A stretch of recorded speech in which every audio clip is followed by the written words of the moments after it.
con Dios. Arrancamos en Isaías 15. Isaías dijo: qué mal les va a ir a los que tratan de esconderse para que Dios no los vea cuando hacen sus planes malvados. Qué mal les va a ir a los que andan diciendo: nadie nos ve, nadie se da cuenta. Pero eso es un disparate. Es como si el plato de barro quisiera ser igual a quien lo hizo. Pero no hay un solo objeto que pueda decir a quién lo hizo. Tú no me hiciste. Tampoco puede decirle: no sabe lo que estás haciendo. Dentro de muy poco tiempo, el bosque se convertirá en un campo de cultivo y el campo de cultivo se parecerá a un bosque. En ese día, los sordos podrán oír cuando alguien les lea en voz alta y los ciegos podrán ver, porque para ellos no habrá más oscuridad. Los más pobres y necesitados se alegrarán en nuestro santo Dios. Ese día desaparecerán los insolentes, los orgullosos y los que solo piensan en hacer el mal. No solo eso. Verso 21. Se acabarán los mentirosos que acusan a otros falsamente. Se acabarán también los que ponen trampas a los jueces y los que con engaño niegan la justicia al inocente. Por eso dice el Dios de Israel, el que rescató a Abraham: de ahora en adelante, los israelitas no sentirán más vergüenza. Y finalizamos esta porción de la Biblia leyendo estos versículos. Dice: cuando sus descendientes vean todo lo que hice entre ellos, reconocerán que soy un Dios santo y me mostrarán su respeto. Los que estaban confundidos aprenderán a ser sabios, hasta los más testarudos aceptarán mis enseñanzas. Y ahí cierra la cita. Esto es sumamente interesante porque esto es como un oasis en la lectura de todo el contexto de Isaías, porque todo el contexto de estos capítulos de Isaías está describiendo muchas cosas. El padecer de aquel que está lejos y distante de Dios, ¿verdad? Y se describe de muchas maneras, pero en el verso, como leíamos al principio, en la introducción, verso 13 y verso 14, encontramos esos principios que nos amarran a lo que Jesús empieza a enseñar y empieza a plantarnos, y bien destacaban y desarrollaron nuestros amigos ayer, la importancia de ver el corazón, de hacer las cosas entre Dios y nuestro corazón, ¿verdad? Sin intentar apabullar a otros, convencer a nadie y buscar la aprobación de nadie más, sino realmente hacer las cosas porque amamos a Dios, ¿verdad? Porque anhelamos agradarle a Él continuamente. Ahora, en los versículos que leíamos al principio de esta porción, lo leyó Evelyn y Gonzalo, de hecho, versículo 15 y al 16, prácticamente el Señor está mostrando un contraste muy particular. Al principio, Isaías dice aquí: qué mal les va a ir a los que tratan de esconderse, para que Dios no los vea cuando hacen sus planes malvados. O sea, el Señor está destacando, hay gente, a los perversos, dice otra versión, ¿verdad? Les va a ir, diríamos en Guatemala, horrible, ¿verdad? O sea, aquel que realmente no quiere nada con Dios va a tener su paga, y destaca eso. Y en función de eso, después desarrolla, no quiero extenderme más, a partir del verso 17, el contraste con la gente que sí busca a Dios, que sí se decide por Dios, y los frutos que va a tener de esa relación. Yo pensaba que, Gonzalo, habíamos platicado un poquito al inicio que pudiéramos tener un contexto, porque a veces es difícil interpretar estas escrituras porque están en el Antiguo Testamento. Claro. Y entender de dónde vienen y luego hablar de la aplicación, ¿verdad? Y es bien interesante porque las Sagradas Escrituras siempre nos dan cuál es la base del éxito y de la bendición del ser humano. Hacer la voluntad de Dios, cumplir la ley de Dios, particularmente la ley moral, el pacto mosaico que se establece en Éxodo capítulo 20. Entonces, cuando uno lee la historia del Antiguo Testamento, es la historia de cómo Dios nos va trazando los designios para encontrar el éxito en nuestra vida. Entiéndase, éxito en su justa medida, siendo personas justas, juiciosas, equitativas, que corresponde bajo la premisa de que todo lo que poseemos y tenemos le pertenece a Dios. Pero también las Escrituras no ocultan la falacia y la decadencia del ser humano al no obedecer los principios, los estatutos y los decretos del Señor. Cuando uno se conecta con Isaías, casualmente este profeta que da su mensaje entre el año 790 y 686 es un periodo bastante amplio entre Usías y Ezequías, es decir, parte de ese proceso son palabras que dejó el profeta para más adelante en relación a que el pueblo se volviera a la ley de Dios y entendiera que tarde o temprano iba a haber una restauración general. Por lo tanto, si usted lee completo el libro de Isaías, usted se dará cuenta que entre el capítulo 1 y el capítulo 39 es puro juicio juicio de no cumplir la voluntad de Dios para el pueblo de Dios, pero también juicio a las demás naciones que atacan a la nación de Israel porque han hecho lo incorrecto ante los ojos del Creador. Pero a partir del capítulo 40, y eso nos pone en contexto con el capítulo 28 y 29, particularmente el 29 que vamos a ver, son designios de libertad, liberación, esperanza y salvación para la nación. Pero no solo salvación, sino también consuelo a pesar de mi infidelidad, a pesar de la infidelidad de muchos de nosotros. Eso es la historia de un pueblo, pero también Evelyn y Ricky se constituye la historia de nuestras propias vidas. Aunque nosotros podamos ser infieles, Él permanece fiel. Sí, y a mí me gusta mucho porque Isaías nos da advertencias. Y yo les decía hoy en la mañana que he aprendido a diferenciar entre alguien me está amenazando y alguien me está advirtiendo. Y una advertencia, aquí Dios usa al profeta para darla por amor y decirnos, miren, se están apartando, están volviéndose religiosos, están saliéndose de mi protección. Y entonces esto es lo que va a suceder. Y por el otro lado, específicamente los versículos que hoy nos competen, tienen que ver con la promesa. Regularmente a los cristianos nos gustan las promesas, eso nos encanta. Pero para que haya una promesa, muchas veces hubo una advertencia anticipada que dice, esto es la expectativa. Si cumplen, les va a ir bien y van a recibir las promesas. Pero si no, nos va a ir mal y también es parte de eso, si no, no tendría mucho sentido. Entonces, como cristianos necesitamos abrazar y entender estos textos con una voz de un Dios amoroso que nos está diciendo, pongan atención.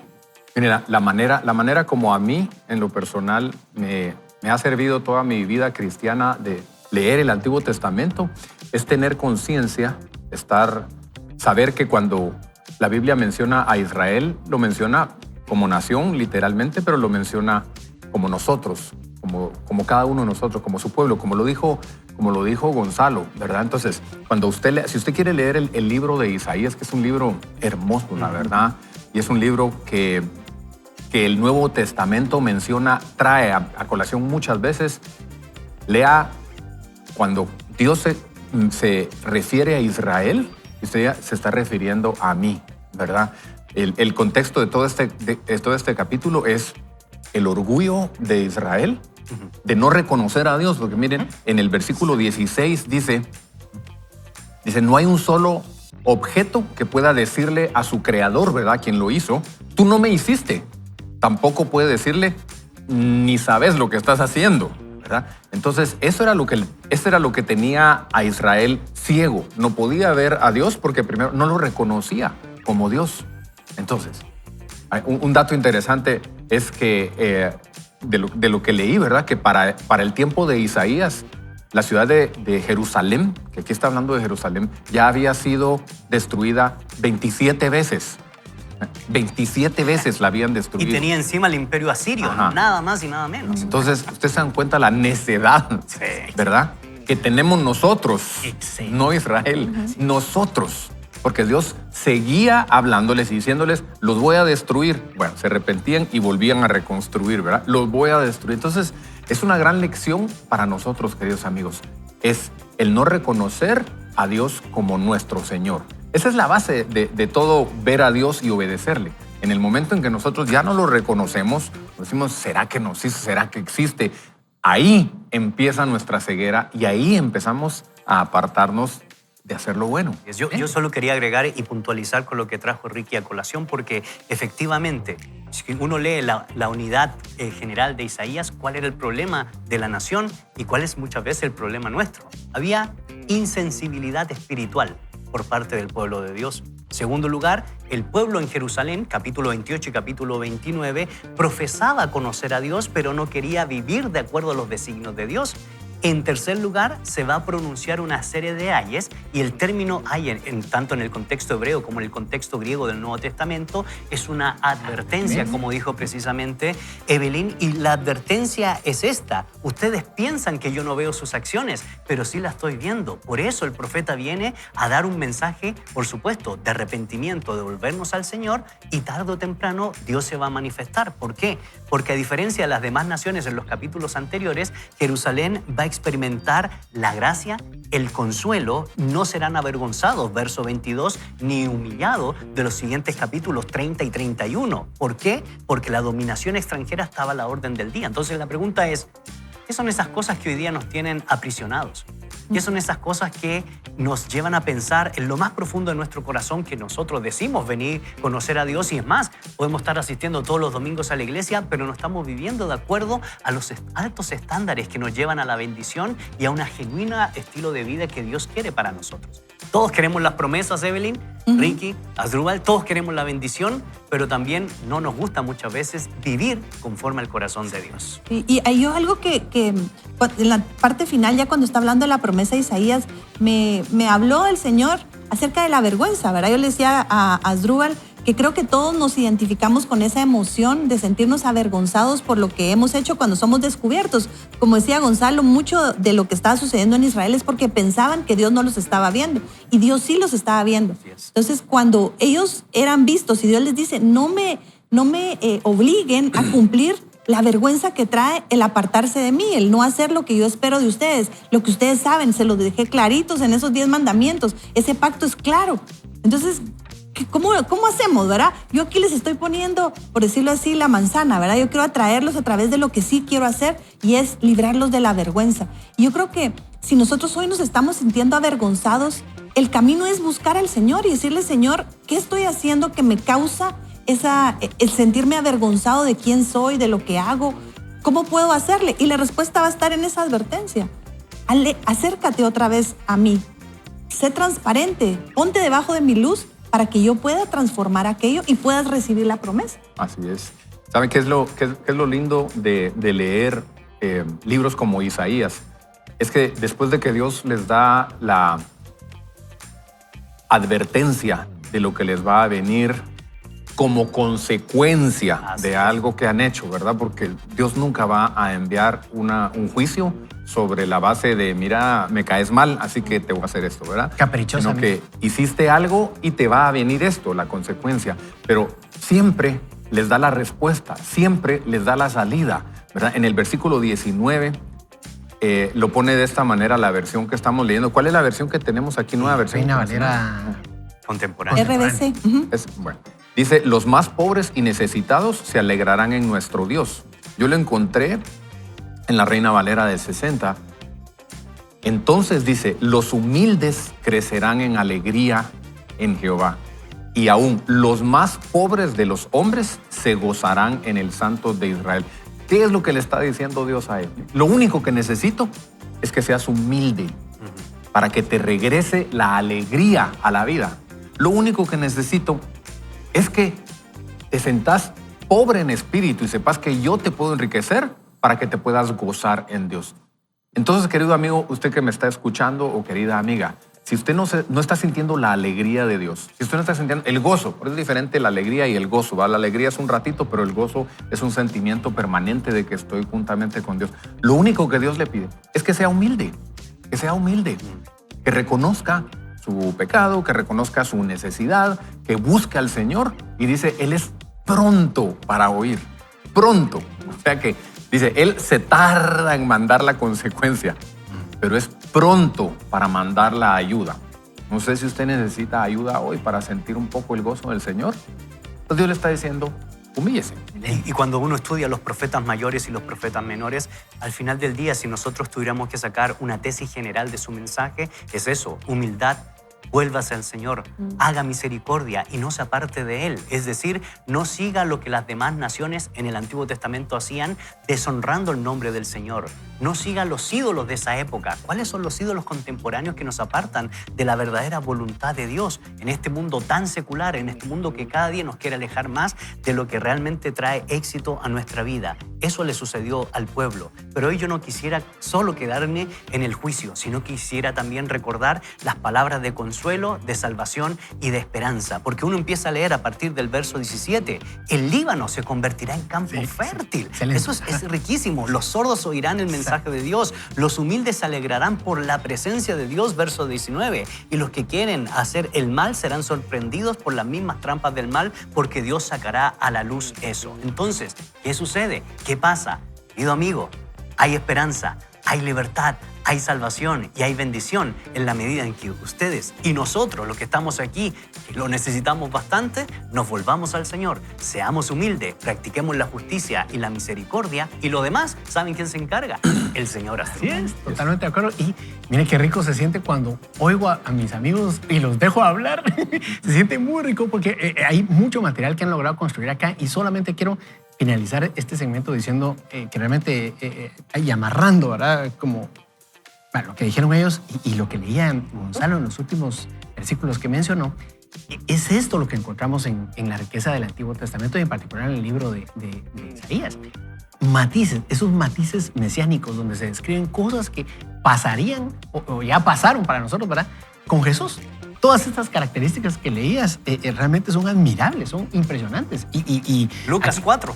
Sí, totalmente, excelente, totalmente de acuerdo. Y también mucho de toda la misión de Jesús sobre la faz de la tierra. El punto es este.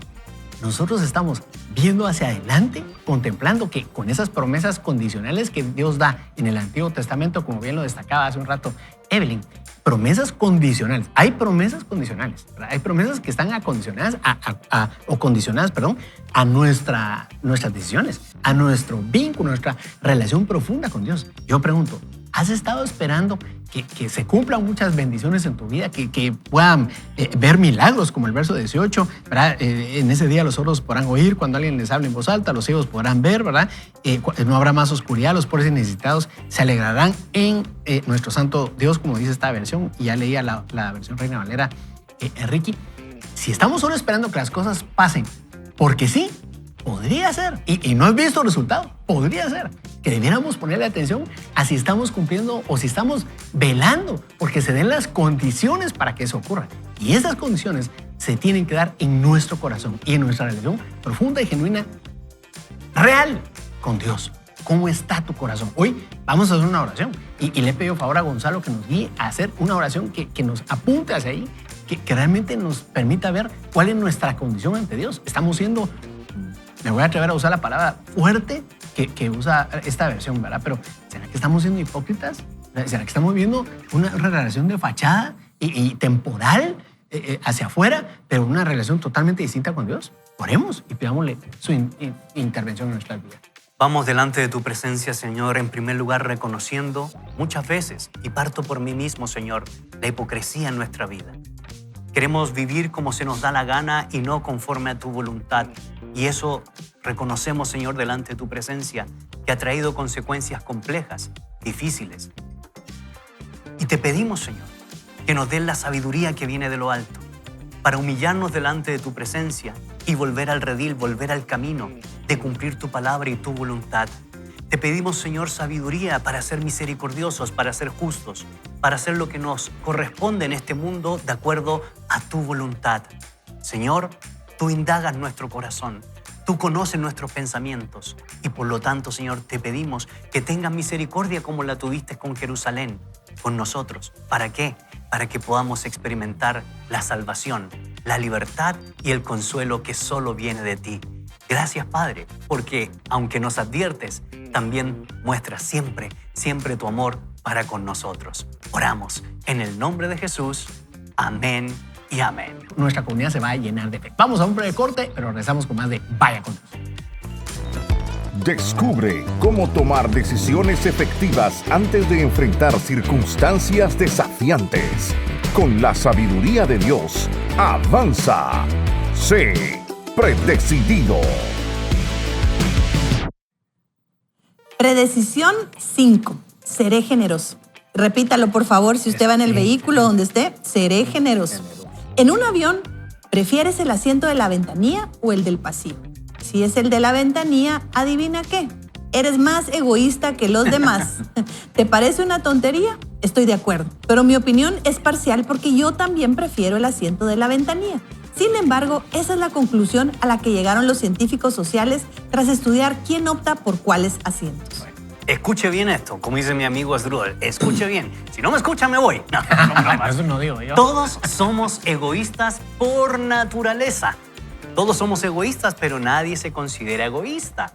Estamos programados para no detectar el egoísmo en nosotros mismos. Eso también está demostrado con estudios científicos. La doctora Molly Crockett, profesora asociada de la Universidad de Princeton, explica que la investigación demuestra que cuando la gente se comporta de una manera que no está a la altura de sus normas personales, una forma de mantener su autoimagen moral es recordando mal sus faltas éticas.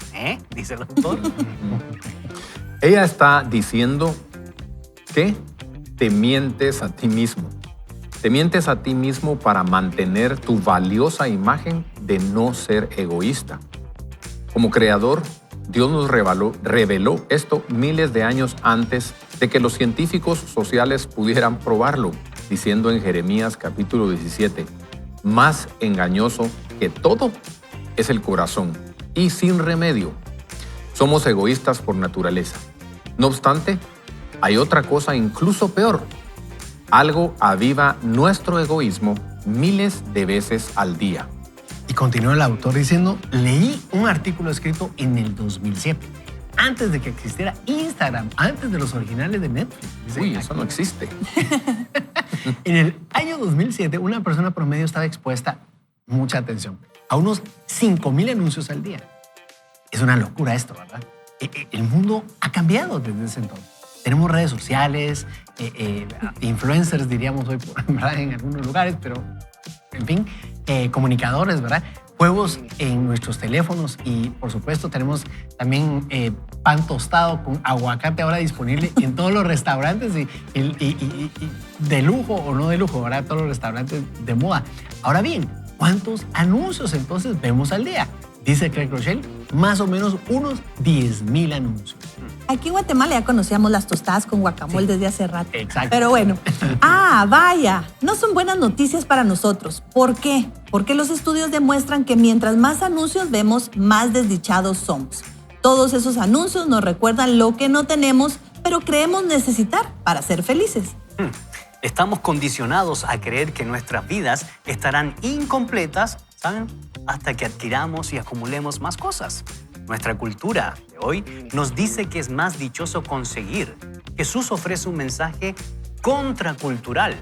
Él dice, hay más dicha en dar que recibir. Y por ello, una de las cosas interesantes es que lo que Jesús dijo hace 2000 años se ha demostrado hoy. Los estudios, aunque han encontrado lo siguiente.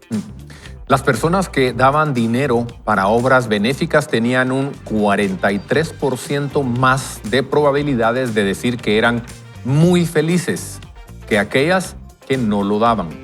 Las personas que dieron dinero tenían un 34% menos probabilidades de sentirse tan triste que nada podía animarlas que aquellas que no lo daban. Las personas que dedicaron su tiempo al voluntariado tenían un 42% más de probabilidades de sentirse muy felices que aquellas que no lo hicieron. Interesante, ¿verdad? Estos estudios nos informan que si quieres ser feliz, si no quieres sentirte triste y desesperado, deberías dar. Jesús tenía razón. Realmente es más dichoso dar que recibir. Nuestra cultura seguirá intentando lavarnos el cerebro con la mentira embriagadora de que es más dichoso consumir. No obstante, tenemos que aceptar la verdad que Jesús nos dice, es más dichoso dar. Haz una pausa en este momento para pensar en lo que sientes cuando das y entenderás por qué es más dichoso. Compara los actos de recibir y dar. Es divertido recibir algo nuevo, pero dar es algo más que divertido. También es espiritual. Es satisfactorio, es gratificante, es dichoso. Vivir una vida marcada por la generosidad intencional resulta significativo más allá de la medida monetaria. Sientes la alegría de Dios cuando Él te utiliza para mostrarle su amor a los demás. Es emotivo dar. Sin embargo, es poco probable que tengas muchas historias emocionales de consumo. Puede que te haya emocionado actualizar tu iPhone, pero apuesto a que no te sientes lleno de satisfacción espiritual. El comportamiento impulsivo o las emociones negativas pueden inducirnos a consumir, pero la descarga de endorfinas se desvanece rápidamente. La generosidad crea un efecto duradero que nos hace sentir bien cada vez que pensamos en ello. Es posible que hayas visto alguno de los increíbles videos de YouTube sobre el momento en que un niño sordo escucha por primera vez, y por cierto son impresionantes si usted no los ha visto, ¿verdad? Pues si no lo ha hecho, deberías ver uno, dice aquí Groeschel. Es diferente saber quién se emociona más durante ese momento tan milagroso. Yo vi varios para comprender la profundidad de las emociones experimentadas, dice. Es cuando alguien se ríe y llora tan fuerte que no se le puede llamar a esto risa o llanto. Es ambas cosas. Es una alegría inconmensurable. Es gratitud exuberante. Es un milagro. Ahora, acá viene una pregunta. ¿Quién es la persona más dichosa en esa sala? Si has visto uno de estos videos, puede que te cuestiones quién es. ¿El niño que acaba de escuchar las palabras que su madre se siente dichosa por primera vez? ¿Verdad? Así es. Pero también está la mamá y el papá. Sus oraciones fueron escuchadas. Su hijo puede oír. De nuevo, eso es una bendición, ¿verdad? Sin embargo, hay una persona más en la sala, la audióloga, la doctora que se sacrificó y estudió durante años para poder graduarse. Sin su dedicación y sin sus habilidades, este momento milagroso no se habría producido.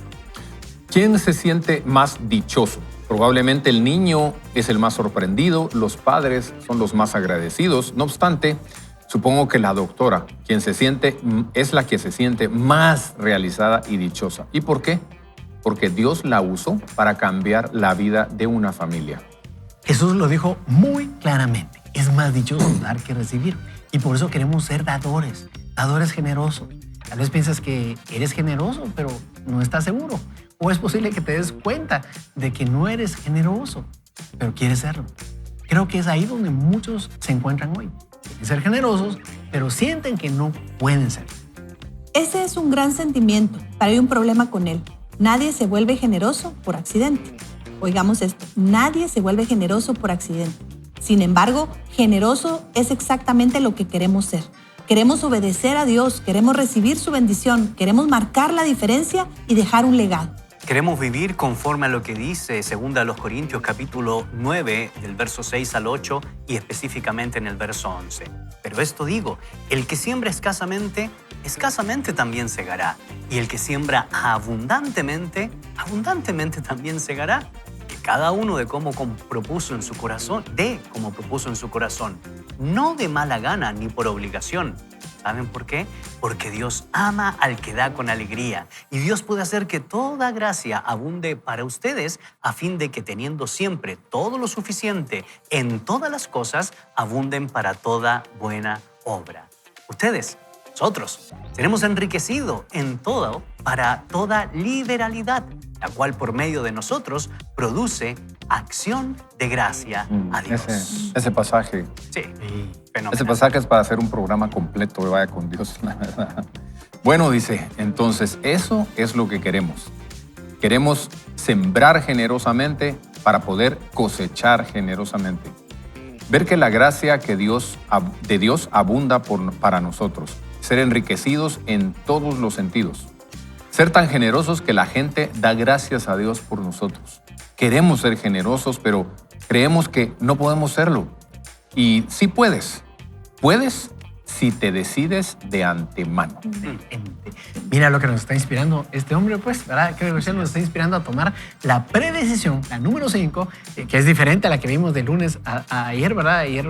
Hasta ayer se vio prácticamente la predecisión de influir a los demás, ¿verdad? Pero a partir de hoy y también mañana viernes 24 de enero, estaremos hablando acerca de tomar la predecisión de ser generoso. Es algo que necesitamos predecidir y con lo que está diciendo aquí Craig Groeschel, realmente nos debiera empezar a mover la silla, ¿verdad? Hoy estamos comenzando este jueves, posiblemente no ha salido de casa, otros ya van en camino, otros ya están a donde tienen que llegar, pero nunca es tarde el que pueda predecidir, tomar la decisión anticipadamente de que si encuentras a alguien necesitado, vas a hacer algo por ese alguien, ¿no? Precisamente tal vez suplir toda su necesidad económica, como nos decía aquí una persona que nos escribió, realmente me dejó pensando mucho, ¿verdad?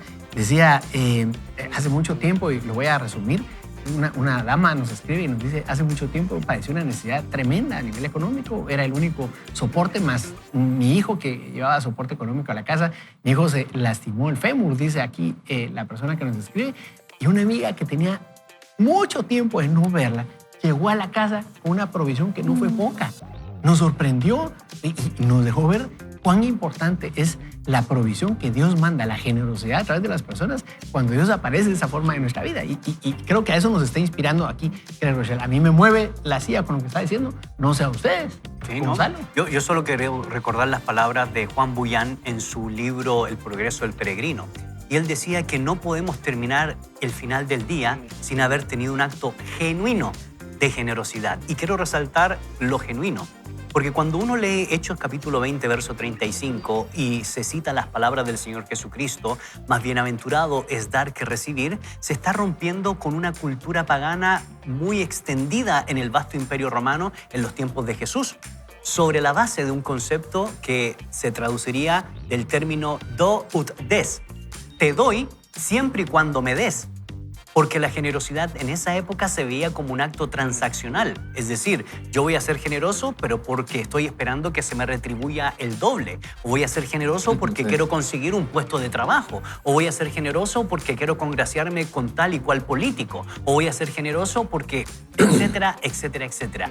Y el Señor Jesucristo cambia la dinámica del dot ut des y lo plantea bajo una premisa fundamental de que cuando uno da generosamente, lo hace no esperando ser retribuido. Lo hace en primer lugar porque es un mandato del Señor debido a que Él se entrega gratuitamente por amor a todos nosotros y por extensión nuestras acciones deberían reflejar exactamente lo mismo. Y en la medida que eso se da, interesantemente la dinámica cambia. Sí, y saben que yo pensaba estas predecisiones que hemos estado viendo son llamados que Dios hace a nosotros porque fuimos diseñados para ser así, ¿verdad?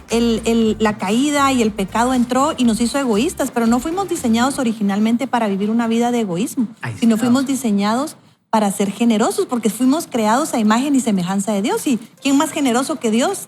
Nos dio todo lo que Él tenía, su Hijo, por nosotros, ¿verdad? Entonces, creo que ese diseño está. Ahora, nacemos egoístas y si no ha tenido un niño pequeño alrededor en un tiempo, pues vaya a un preescolar, vaya a la escuela dominical de su iglesia y va a ver lo egoístas que podemos ser los seres humanos. Y algunos tenemos 52 y todavía estamos lidiando con el egoísmo que vino a raíz de esa caída. Y por eso es que me gusta que él hable de la generosidad como una predecisión. Ser generoso no ocurre de accidente, o sea, no es algo que... Y tampoco confundamos de me saco un billete de vez en cuando y entonces soy generoso. Vamos a ver cómo él desarrolla que la generosidad se planifica. Así es. Y va más allá del asistencialismo. Exacto. El asistencialismo no transforma. Ajá. La generosidad sí transforma vidas. La generosidad es algo que se planifica. Y solo quería decir esto. La cultura no nos está ayudando. La cultura ahora nos pone tropiezos y nos hace pensar que nosotros merecemos. Como que alimenta ese ego, ¿verdad? El posmodernismo nos dice que nosotros somos el centro del universo y que nos merecemos todo. Y no es verdad. Dios dice que Él nos creó para ser dadores y que nuestro corazón puede ser satisfecho a través de conectarnos con Él. Entonces, creo que la cultura nos está jugando en contra. Yo creo la verdad, ahorita que estabas mencionando de lo que se predecide, yo creo, queridos amigos, que realmente todo lo positivo y lo bueno de un carácter se predecide, porque nosotros no venimos con la tendencia a hacer lo bueno, ¿verdad? Es a hacer lo malo en todas las áreas. Entonces, ¿usted qué ha decidido este año, querido amigo? Usted que nos está viendo, ¿usted qué ha decidido que va a hacer este año? Porque si ha decidido que quiere bajar de peso, por ejemplo, ¿verdad? Entonces, eso se predecide. Y entonces, la predecisión es, tengo que hacer esto para bajar de peso, ¿verdad? Usted ha decidido que quiere mejorar su economía este año, ¿verdad? Que quiere ganar más o tener mejores negocios. Ya lo predecidió. Esa predecisión le lleva a una decisión. La decisión le lleva a una acción. Entonces, con la generosidad es lo mismo, ¿sabe? Con la generosidad es usted va a predecidir que se va a volver generoso. Y lo interesante de lo que leímos, yo subrayé aquí una frase que puso Craig Groeschel porque dice, tal vez usted piensa que es generoso, pero no está seguro. Dice. Yo le quiero decir, si usted no está seguro de que es generoso, no es generoso. ¿Verdad? O sea, o tal vez usted piensa, dice aquí, usted cree que no es generoso porque cree o siente que no puede ser generoso, ¿verdad? Y queridos amigos, todos podemos ser generosos. porque la generosidad no es solo en dinero. Así es. La generosidad es en tiempo, es en escuchar, es en dar un abrazo, es en tener paciencia, es en dejar pasar un carro en el tráfico, ¿verdad? Eso es generosidad. Y como decía Evelyn, ¿verdad? Que nosotros venimos como preconfigurados para ser generosos porque tenemos la naturaleza de Dios. Yo dije, bueno, ¿con qué razón Craig Rochelle dice aquí en lo que leímos? Dice, usted se acuerda de algún momento de generosidad y el gozo que sintió, el gozo que siente de ser generoso es mucho más duradero que el gozo de haber comprado o acumulado algo. ¿Sabe por qué? Porque es ahí en donde se está manifestando nuestro ADN, y nuestra naturaleza. Y no hay cosa más rica que dar, queridos amigos. Yo solo quisiera agregar sobre esa línea porque yo sé que querías hablar, pero tu generosidad... Pero aguántate las ganas. Tu Es generoso generosidad con el me va a dar un tiempo hoy. espacio a mí, ¿no? Pero al final del día, queridos amigos, la generosidad es un acto de servicio. Sí. Y hay que entender que la grandeza del ser humano se mide no por la posición, no por lo que poseemos, sino por la actitud de ser servidores de los demás.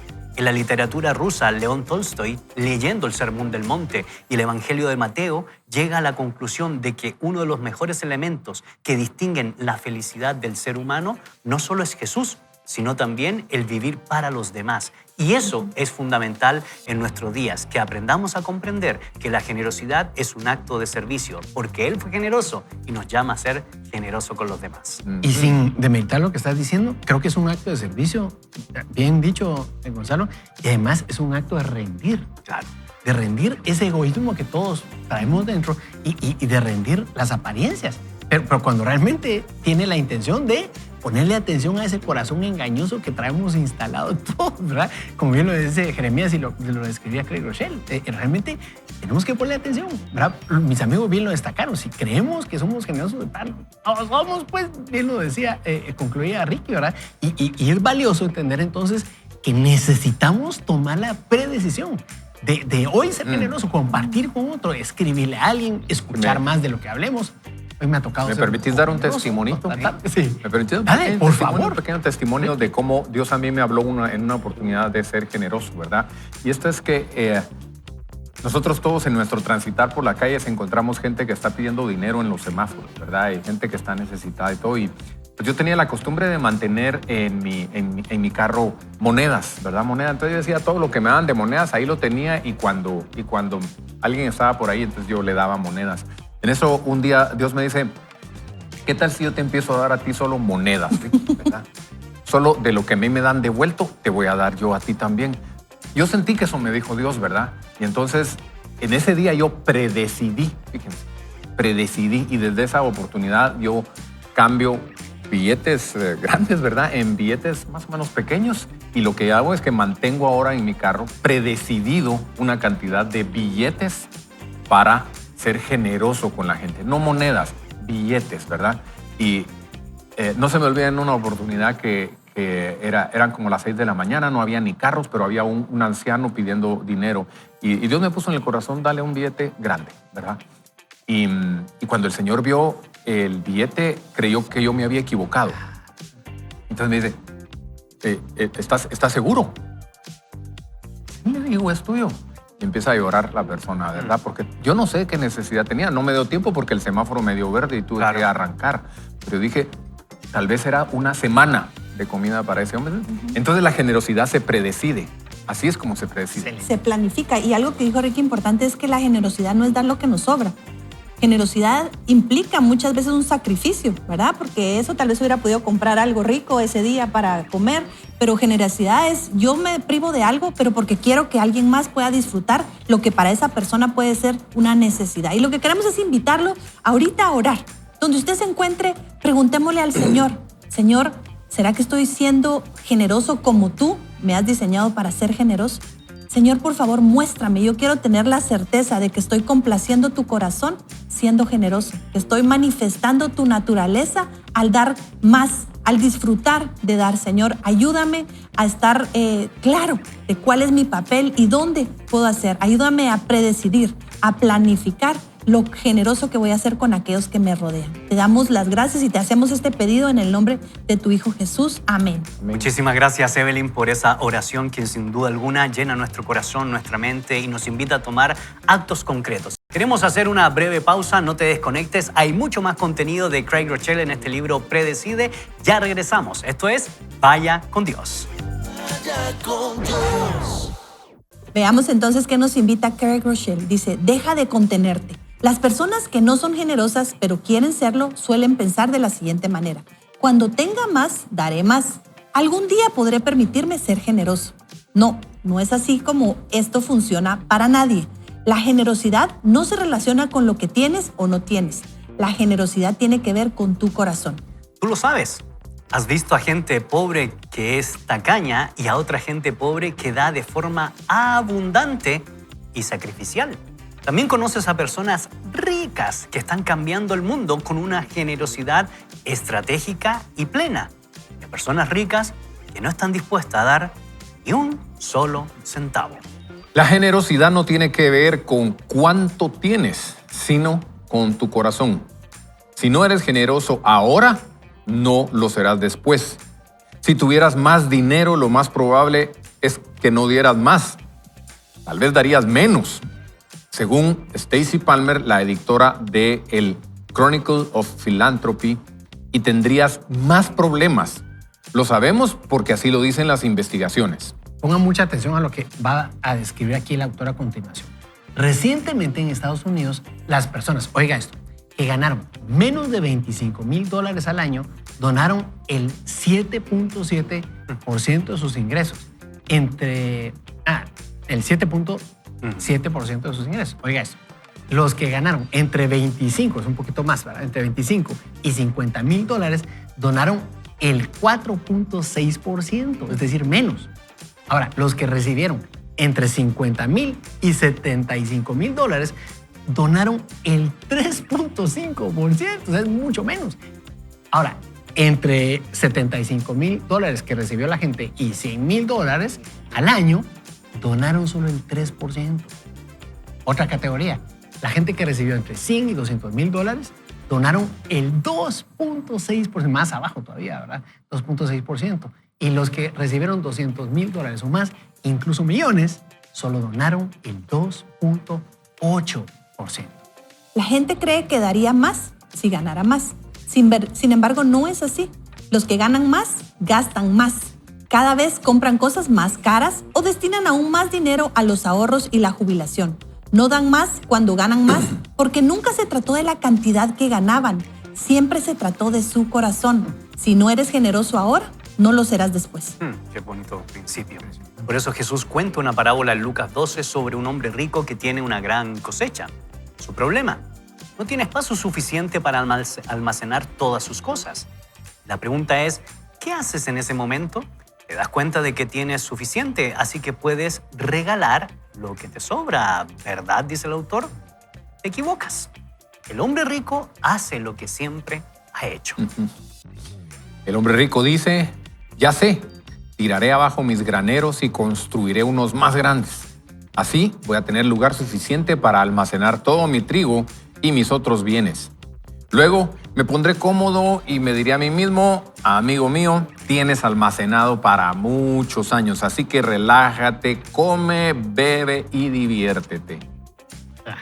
Eso está en Lucas 12, del 18 al 19. Y continúa Craig Groeschel. Porque, vamos a ver, ¿por qué él hace lo que siempre ha hecho? Porque más dinero no te hace más generoso. Más dinero te hace más de lo que ya eres. Más dinero no cambia quién eres, solo lo revela. Si quieres ser generoso, cuando tengas más, aprende a ser generoso cuando tengas menos. Y para ser generoso después, debes ser generoso ahora. Probablemente estés de acuerdo, pero es posible que sientas que no sabes cómo hacerlo o no puedes. Ahí es donde entra en juego el poder de la decisión. Vamos a predecir, seré generoso. Adoro a un Dios generoso, porque de tal manera amó Dios al mundo que dio. Y Craig Groeschel ratifica, como también nosotros aquí ratificamos. Seguimos a un Salvador generoso. Es tan generoso que dio su vida por todos nosotros. Como mi identidad está arraigada en Jesús, seré generoso. Dar no es solo lo que hago, generoso es lo que soy. Tú eres generoso, así que es hora de que empieces a actuar de esa manera. Es hora de tomar decisiones que toda persona generosa toma día a día. Excelente. Yo creo que es importante lo que nos está diciendo Craig Groeschel desde toda perspectiva, porque realmente es un tema que tal vez, primero, no se habla mucho, ¿verdad? Segundo, creo que en el fondo de nuestro corazón no nos gusta mucho que nos hablen, ¿verdad? Y tiene que ver con el soltar, el rendir otra vez, ¿verdad? Nuestro corazón que viene configurado de cierta manera y que de alguna forma retiene la oportunidad para otros sin darnos cuenta, ¿verdad? Yo tengo alguna anécdota por ahí, pero la dejo para después porque Ricky quiere hablar. Yo estaba pensando ahorita en cuando la Biblia habla del diezmo y de las ofrendas, ¿verdad? Miren, la generosidad, como cualquiera de las cualidades positivas del alma, del corazón, de la persona, son como un músculo que debe de ejercitarse para que se haga fuerte. Si nosotros no ejercitamos el músculo de la generosidad, no se va a hacer fuerte, no vamos a ser generosos. Entonces, el problema que siempre la gente tiene es con los diezmos, ¿verdad? Con los diezmos y con las ofrendas. Y yo siempre he visto el diezmo y las ofrendas de esta manera. Eso me ha ayudado a no tener problema con eso. Y Dios lo dejó instituido, lo dejó instaurado, se lo instruyó específicamente y bien claro al pueblo de Israel y por ende a nosotros por esto. Porque Él sabía que el dinero, las cosas materiales, tienen el poder de conquistarnos, de que nosotros lo abrazamos y conmigo, esto es mío, ¿verdad? Y Dios dijo, miren, le voy a enseñar el principio de mantenerse haciendo ejercicio del músculo con el músculo de la generosidad. Devuélvanme el 10% de todo lo que ustedes reciben de parte mía. Eso les va a ayudar a que su músculo de generosidad se mantenga fit, ¿verdad? Se mantengan fit en la generosidad y que el dinero no tome control de sus vidas. Porque en el Nuevo Testamento nos dice la palabra, porque raíz de todos los males es el amor al dinero. Las personas que no son generosas muestran qué nivel de amor al dinero y las cosas materiales tienen. Así es que matemos hoy eso y empecemos a hacer ejercicio de generosidad. Y ¿saben algo? La generosidad, y esto se lo aprendimos a una viuda que vivía de hacer tortillas en el área de Zacapa, y ella un día llegamos y estaba torteando y vimos que le dio un montón de tortillas, muñeco diríamos aquí, a un hombre que pasó ahí. Y mi suegro le preguntó, hermana, ¿pero por qué está regalando las tortillas? Porque el hombre no le pagó. Y él le dijo, porque las necesita. Y entonces mi suegro le dijo, pero usted también necesita el pago. Y ella le dijo, es que no da el que tiene, sino el que quiere. Craig Groeschel diría, no es generoso el que tiene, sino el que predecide ser generoso, ¿verdad? Y yo creo que eso es lo que estamos viendo acá y es lo que nos decía Ricky. Si nosotros amamos el dinero, no importa la cantidad que tengamos, más dinero no nos va a hacer más generosos. Más dinero solo va a mostrar lo que ya éramos antes de tenerlo, como puede ser el poder, como puede ser cualquier otro deseo del corazón, ¿verdad? Es qué hacemos con lo que tenemos hoy, lo que va a determinar qué tan generosos somos. Y si queremos ser generosos, queremos predecidir, es una planificación. El versículo el comentario de Corintios que estábamos leyendo, no recuerdo la cita, pero ahí habla de, si 2 Corintios habla de sembrar. Y la siembra no es algo que se hace al azar, es algo que se planifica. Y lo mismo la generosidad, para poder dar generosamente y ser genuinamente, como él dice, no solo dar generosamente, sino ser generosos, es algo que tenemos que planificar y algo que decidimos hoy con lo que tenemos hoy, sea mucho o sea poco.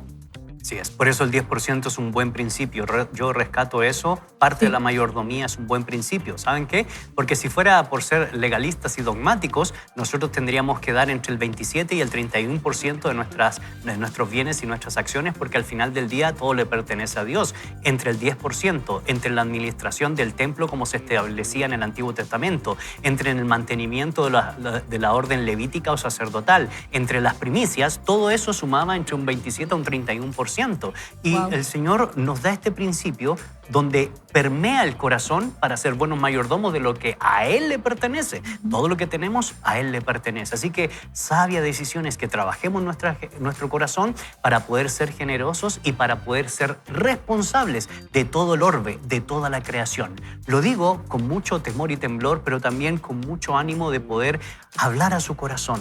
Porque el problema de Corintios, allá por el año 54, cuando Pablo está escribiendo esta carta, era una iglesia que tenía las posibilidades de ayudar a las demás personas.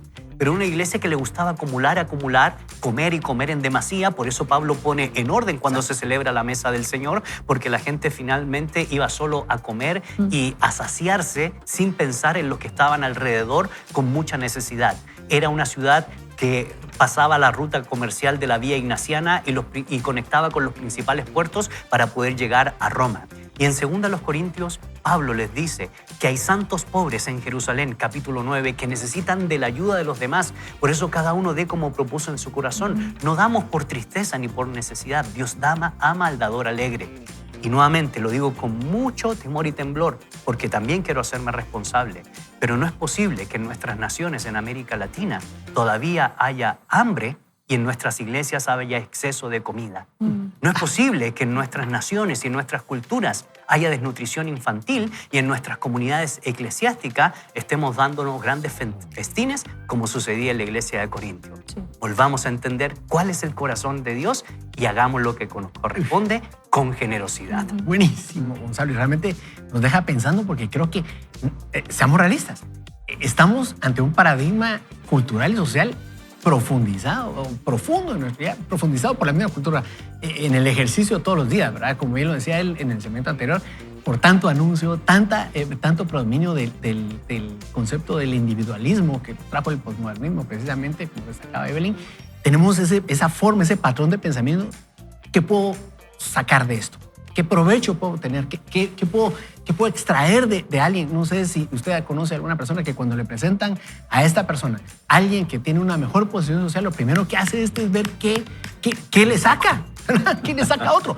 Y ese es el paradigma común en todos lados, quizá en nuestra Latinoamérica, tristemente.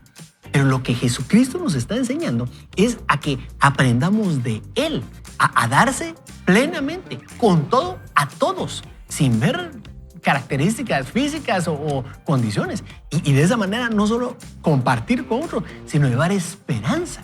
Esto es valiosísimo porque es ahí el rompimiento de ese paradigma, es ahí el establecimiento de un camino mejor, superior a nivel de profundidad del alma, del corazón, ¿verdad? Cuando nosotros compartimos de Dios, la mejor manera de hacerlo es haciendo lo que Él hace. Y eso es, si lo queremos ver así, toda la invitación del Nuevo Testamento es a parecernos más a Jesús todos los días de la vida, de nuestra vida. Pero para eso tenemos que tomar la predecisión de cambiar el paradigma, de salirnos de ser víctimas, ¿verdad? Y estar pidiendo y viendo cómo nos sacan de este problema y a ver quién viene y nos cambia la situación para ver qué puedo hacer para darle a los que no tienen, que todos avancemos y, por supuesto, proponer, ¿verdad? Ser propositivos y seguir adelante. Yo quiero abrir mi corazón y decirle, una de las características que yo admiro mucho de Dios es su paternidad. Y cuando yo me inauguré como papá, empecé, como todos, ¿verdad?, a entender facetas de Dios en lo que yo estaba viviendo. Y con el tiempo he dicho mucho, sí, es una de las cualidades que Dios nos permite como humanos, el poder percibir ese amor tan especial de padres. Pero leyendo lo que decía Craig Rochelle y pensando en muchas de las cosas que han pasado en mi vida últimamente, lo veo, realmente Dios desde hace rato nos viene enseñando que nos podemos parecer a Él, no solo siendo papá, siendo generosos, compartiendo, dando sin límite y como Él nos lo enseña y a la altura que lo ha marcado. Ricky, no sé si querías completar ahí el pensamiento. En general, Asdrúbal, yo en lo personal creo que este es un mensaje que nos debe pegar a todos porque también a veces sentimos que ya llegamos a un nivel de generosidad, ¿verdad? Y tal vez una de las mejores metas que nos podemos proponer nosotros cada año es, yo quiero ser más generoso. Este año quiero ser más generoso, ¿verdad? Ustedes van a ver, esto no es interés de decir, bueno, voy a ver cómo Dios me va a bendecir, sino que es la ley natural de la siembra y la cosecha, ¿verdad? O sea, si yo siembro una semilla de maíz, voy a obtener una mata de maíz que me va a dar muchas mazorcas de maíz. Igual es la generosidad. Pero cuando nosotros somos generosos, las bendiciones se multiplican en nuestra vida automáticamente como un resultado natural de siembra y de cosecha. Así es que para mí es un reto hoy esto, ¿verdad? Porque no me había preguntado todavía este año, ¿y cómo voy a ser más generoso este año? Yo creo, en mi caso, yo soy de tu equipo, porque yo tampoco lo había pensado, ¿verdad? Una buena Espérense meta. lo que viene del libro. No se lo pueden perder porque a uno le sube el estándar. Sí. Y yo creo que eso es importante, ¿verdad? Destacar que estamos aprendiendo a tomar muchas predecisiones. Mañana se termina este capítulo, esta porción de la palabra, del libro de Predecide de Craig Rochelle, inspirado en la palabra, ¿verdad? Pero orientado a ser generoso. No puedes perderte el programa mañana. Va a estar buenísimo, así como lo ha estado desde que arrancamos este año en particular. Los otros años han sido significativos, pero este libro creo que está tocando fibras profundas en nuestro corazón. ¿Qué tal si hacemos una oración? No, por favor. está bien. Solo quería agregar para esta oración de que el término hebreo Gesed, que se traduce generalmente como misericordia, también está asociado al término de gracia con compasión y generosidad. Al final del día, Dios tiene generosidad con su creación. Vaya si el Señor no ha sido generoso con nosotros a pesar de nosotros. Eso es amor, eso es gracia, eso es Así es. misericordia. Y ese es el llamado, creo yo, que tenemos que hacer en estos días, particularmente a los que estamos aquí en esta palestra, recordando que nosotros no queremos ser o estar en la poltrona moral, porque cada uno de nosotros trabajamos y luchamos día a día por alcanzar la meta. La meta no somos nosotros, la meta es Jesús. Ese es el acto por excelencia, Asdrúbal, de generosidad. Totalmente de acuerdo. Ahora, vamos a hacer una oración, pero yo quiero invitarle a que usted se meta en la oración. Qué fácil es que alguien ore y nos guíe en oración y él diga todo lo que tiene que decir, ¿verdad? Y todos decimos amén, ¿verdad? Al final, no, yo quiero invitarle a que usted se meta y le digamos, Dios, hoy quiero reconocer que no he sido lo suficientemente generoso, que podría ser mucho más generoso, no solamente a nivel de compartir cosas, bienes, alimentos, quizá económicamente con otras personas, sino también nuestro tiempo, nuestra paciencia, el poder escuchar, el poder dedicarnos a otros, nuestro servicio. Señor, reconozco con humildad que necesito ser más generoso, me arrepiento de ello. Te pido, Jesús, inspírame. Vuélveme a decir hoy en qué necesito ser más generoso, dónde necesito tomar esa decisión y ser suficientemente fuerte para cambiar la ruta de vida que llevo. Gracias, Señor. Ayúdanos a todos a ser más generosos en el nombre de Jesús. Y todos decimos Amén. amén a esta hora de la mañana. Pues qué rico poder orar. Y bueno, Si Fabiola, me seguirá. permites rápidamente, Por favor. quisiera también recomendar 2 obras que estoy leyendo en estos días. Uno de ellos es El hallazgo de la verdad de Nancy Pearcey. Está dando respuesta al secularismo, al laicismo y al ateísmo, particularmente sobre la base del concepto de la verdad. Y para todos aquellos que están preocupados por el concepto de la inteligencia artificial, ¿qué se dice desde la perspectiva cristiana? Les recomiendo el libro Pase, el robot le espera, inteligencia artificial y fe cristiana. 2 obras, creo yo, que va a complementar todo lo que hemos venido reflexionando sobre la generosidad, pero también cómo responder a los dilemas morales que nos plantea el escenario secular, posmoderno, actual, desde la perspectiva de la fe. Excelente, Gonzalo. Y bueno, quisiera entonces invitarte, no te pierdas mañana el final de Seré Generoso. Creo que tenemos muchas decisiones por delante, pero esto no va más, no vaya solo ni mal acompañado, sino más bien... Vaya. Vaya con Dios. Vaya con Dios.